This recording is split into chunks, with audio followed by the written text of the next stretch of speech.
ఒకవేళ ఈ కులగణన చేస్తే ఆనాడు కాంగ్రెస్ పార్టీ అమలు చేసిన 27% బలైన వర్గాల రిజర్వేషన్లు 50% దాటి జనాభా ఉన్న వాళ్లకు రిజర్వేషన్లు పెంచాల్సిన తప్పని పరిస్థితి వస్తుండే.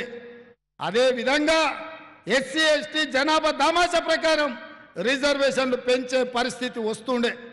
కాబట్టి ఒకవేళ ఈ జనాభా లెక్కలు కులగణన లెక్కలు జరిగితే ఈ దేశంలో రిజర్వేషన్లను పెంచాల్సిన పరిస్థితి తప్పని పరిస్థితి వస్తుందని రిజర్వేషన్లను రద్దు చేయాలన్న ఎజెండాతోని రహస్య ఎజెండాను అమలు చేయాలనుకున్న భారతీయ జనతా పార్టీ 2021లో జనాభా లెక్కించలేదు.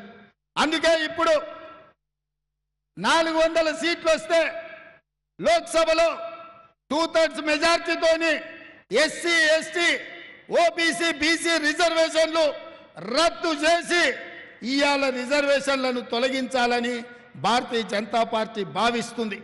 అదే విధంగా 15 రాష్ట్రాలలో ప్రభుత్వాలు ఉంటే ఆ 15 రాష్ట్రాలలో కూడా ఆమోదిస్తే రిజర్వేషన్లు రద్దు చేయొచ్చు. అందుకే 8 రాష్ట్రాలలో కాంగ్రెస్ కూటమితో ఉన్న ప్రభుత్వాలను పడగొట్టి వాళ్ళు అన్యాయంగా బీజేపీ ప్రభుత్వాలను తెచ్చుకున్నారు. ఈ అరాచకాలన్నీ ఈ దుర్మార్గాలన్నీ రిజర్వేషన్లను రద్దు చేయడానికే. ఒక పక్కన రాహుల్ గాంధీ గారు దేశ జనాభాను లెక్కించడమే కాదు బలైన వర్గాల కులగణన చేసి రిజర్వేషన్లు పెంచుతామని కాంగ్రెస్ పార్టీ చెప్తుంటే రిజర్వేషన్లను కాపాడి దళితులకు గిరిజనులతో పాటు బలైన వర్గాలకు కూడా దామాషా ప్రకారం రిజర్వేషన్లు ఇస్తామని కాంగ్రెస్ పార్టీ చెప్తుంటే రిజర్వేషన్లను రద్దు చేయడానికి ఇవాళ బీజేపీ కుట్ర చేస్తుంది. కుట్రలో ఒక్కొక్క అడుగు ముందుకేసింది. ఈ ఎన్నికల్లో 400 సీట్లు గెలిస్తే మన రిజర్వేషన్లు రద్దయిపోతాయి. మన ఆదిలాబాద్లో మీరేసే ప్రతి ఓటు బీజేపీకి, మీరు బీజేపీకి ఓటు వేసిందంటే బీజేపీ మీ రిజర్వేషన్ల మీద పోటు పొడవబోతుంది. ఇప్పుడు ఆదిలాబాద్ ప్రజలు మీరు ఆలోచన చేయండి. మీరేసే ఓట్లు తీసుకొని సీట్లు గెలిచి మీకు ఇస్తున్న ఎస్సీ ఎస్టీ ఓబీసీ రిజర్వేషన్లను రద్దు చేయడానికి బీజేపీ సన్నద్ధమవుతుంది. మరి ఇవాళ మీ ఓట్లు వేసి మీ రిజర్వేషన్లు రద్దు చేయించుకుంటారా, లేకపోతే మీ రిజర్వేషన్లు రద్దు చేయాలన్న బీజేపీ ప్రభుత్వాన్ని మీరే రద్దు చేస్తారా? మీ చేతిలో ఉన్నది. అందుకే మిత్రులారా, నేను స్పష్టంగా లోతుగా విశ్లేషించమంటున్నా. తెలంగాణ సమాజాన్ని ఆలోచన చేయమంటున్నా. తెలంగాణలో 90% బడుగు బలైన దళిత గిరిజన మైనారిటీ వర్గాలే ఇవాళ ఈ రాష్ట్రంలో ఉన్నాయి.